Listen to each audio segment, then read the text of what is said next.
The gonadal differentiation is an active gene-directed process, meaning that it is completely dependent on a gene, and that gene is known as the SRY gene, present on the Y chromosome. If the Y chromosome have an SRY gene, the gonadal differentiation is into testes, and if the SRY gene on the Y chromosome is absent, plus there is presence of ovarian determining gene, the gonadal differentiation is into ovaries. Now, for example, to make it further clear, this is a gonad. It has two parts, the medulla and the cortex. If the gonad is SRY positive, the medulla will start developing and it will develop into testes. But if the Y chromosome is SRY gene negative, the cortex will start developing and it will develop into an ovary. This is a viva question. Name the sources of gonadal development: coulamic epithelium, mesenchyme, and primordial germ cells. Moving on, now focus on this diagram. These are the gonads, and this is the mesonephric duct or the Wolffian duct, and this is the Mullerian duct. The gonads, if the SRY gene is present, its medulla will develop into testes, and if the SRY gene is not present, its coulamic epithelium will develop into ovary. The Mullerian or mesonephric duct develops into the female internal and external genitalia in the absence of SRY gene, or the Wolffian duct or the mesonephric duct develops into the male internal and external genitalia. Now, moving on, we will talk about the male sexual organs, the testes. Okay, SRY gene is present, so the gonads, medulla, the mesenchyme has developed into testes. Now, the testes have two types of cell, Leydig cell and Sertoli cells. The Sertoli cells produce anti-Mullerian hormone. The name is self-explanatory. Anti-Mullerian hormone will suppress the Mullerian duct.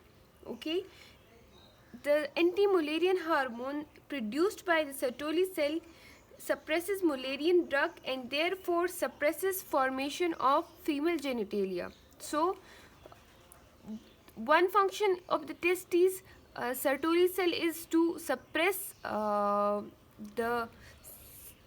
formation of female genitalia, and the other cells, the Leydig cell, it produces testosterone, which stimulates the Wolffian duct to differentiate into seminal vesicle, epididymis, efferent ducts, and vas deferens. You can also remember this as seed. You can use this mnemonic seed, SEED. S is for seminal vesicle, E epididymis, E efferent duct, and D ductus or vas deferens. Now, the testosterone is converted by the enzyme 5-alpha reductase into dehydrotestosterone. So what is the function of dehydrotestosterone here? It virilizes the external genitalia, the penis and the scrotum. You should also remember and know that the penis develops from the genital tubercles and the scrotum develops from the labiosacral swelling. Moving on to the female sexual organs. The female sexual organ is in the indifferentiated gonads differentiate into an ovary. The indifferentiated gonad. Do you remember the gonad? Its coulamic epithelium develops into the ovary. The indifferentiated gonad, in the absence of SRY gene and in the presence of ovarian determining gene, develops into an ovary. If now we see that if there are the absence of SRY gene also means that there are no testes, there is no anti-Mullerian hormone or testosterone to suppress the development of Mullerian duct.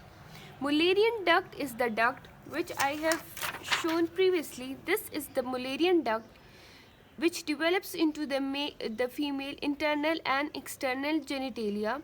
When there is no testosterone, the development of this Mullerian duct cannot be suppressed and it starts developing into the female genital organs. Plus, there is the absence of SRY genes and presence of ovarian determining genes, so the development of the female sexual organs begin. For MCQ, you should know that paramesonephric duct or Mullerian duct is the precursor for female genital development. Okay. Now here I want to make it very clear that the genital ridge, the indifferentiated genital ridge, develops into ovary. Okay.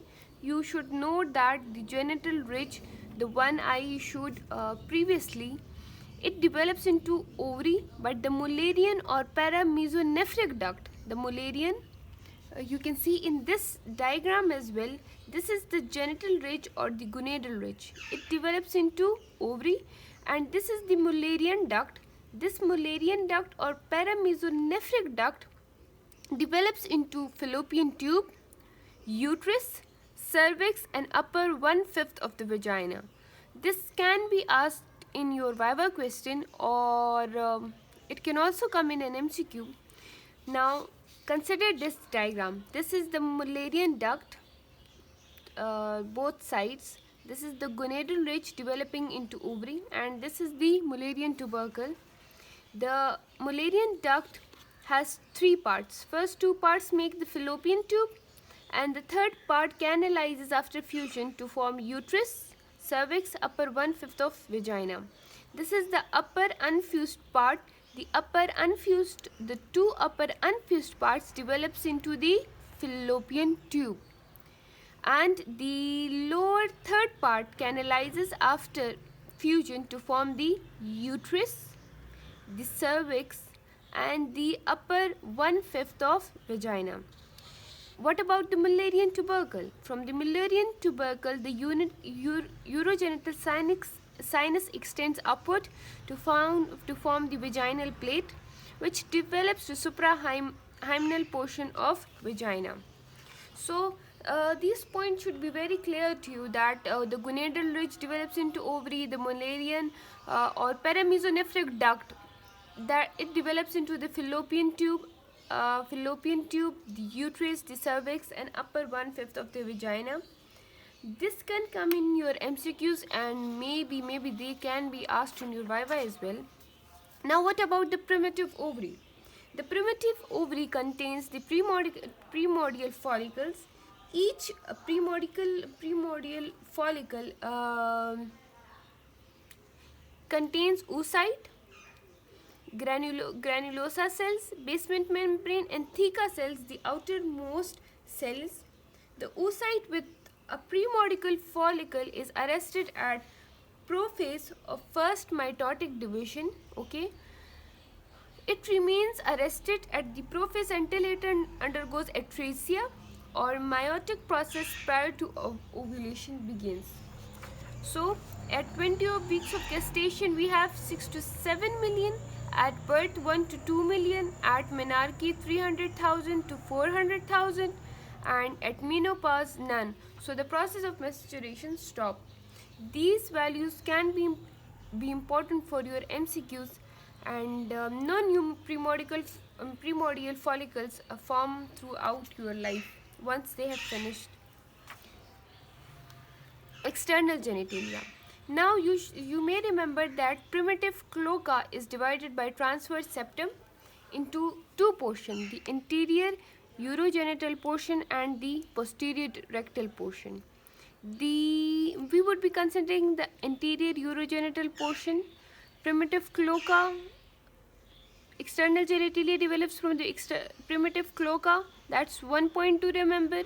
The anterior urogenital portion is the portion from which the external genitalia develops.